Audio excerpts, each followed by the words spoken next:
இப்போ வந்து இன்னொரு எளிமையான ரசமணி முறையை பார்ப்போம். இது ரொம்ப இதுவும் கற்காதுன்னு சொல்லியிருக்காங்க. இது என்னன்றது பார்ப்போம் இதோட செயல்முறை.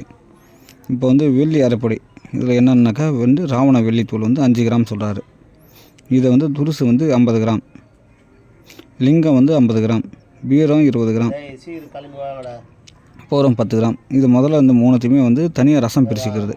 இந்த மூணுத்தையுமே போட்டு பதங்க எடுத்து சொல்ல வந்து மேலே பார்த்தீங்கன்னா ரசம் பிரிஞ்சிடும். இந்த ரசம் தனியாக எடுத்து சொல்ல இது வந்து நல்லா வந்து கழுவி எடுத்துக்கிட்டு இதுக்கு தேவையான என்னென்னு பார்ப்போம். அடுத்தது வந்து எலுமிச்சை சாறு விட்டு இதில் வந்து அந்த 50 கிராம் துருசியும் 5 கிராம் நம்ம செய்த இந்த வெள்ளி தூளையும் உள்ளே போட்டு 100 அளவு தண்ணி விட்டு கொதிக்க வைக்க சொல்லுது. இது போல் வந்து நம்ம திருப்பியும் இதை எடுத்து வாஷ் பண்ணிக்கணும். ஒரு தடவை முடிஞ்சுங்களா இது போல் வந்து வாஷ் பண்ணிவிட்டு நல்லா வந்து எலுமிச்சை சாறு விட்டு அரைச்சி ரசத்தை எடுத்துக்கணும்.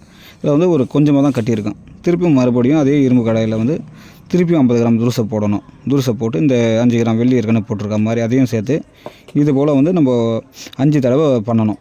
அப்போ வந்து நம்மளுக்கு குறைஞ்சது பார்த்திங்கன்னா ரசம் வந்து ஒரு 100 கிராம் கட்டியிருக்கன்றாரு. திருப்பி இது போல் எடுத்து இந்த ரச வெண்ணெயை வந்து ஒவ்வொரு தடவையாக ஊற்றி வச்சுக்கலாம். நம்மளுக்கு வந்து என்னென்ன சைஸுக்கு தேவையோ அது போல் ஊற்றி இந்த வார்ப்பில் போட்டு லிங்கம் போல் கூட எடுத்து வச்சுக்கலாம். இப்போ இதில் பார்த்திங்கன்னா ஒவ்வொரு தடவையும் நம்ம நல்லா அலசி எடுத்துக்கிறோம்.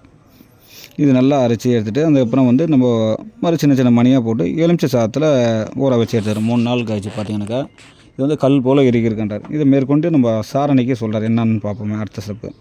இப்போ ஊமத்தக்காலை வச்சு வந்து சிலுமணம் செய்து 3 இரவில் வந்து புடம் போட சொல்கிறாரு.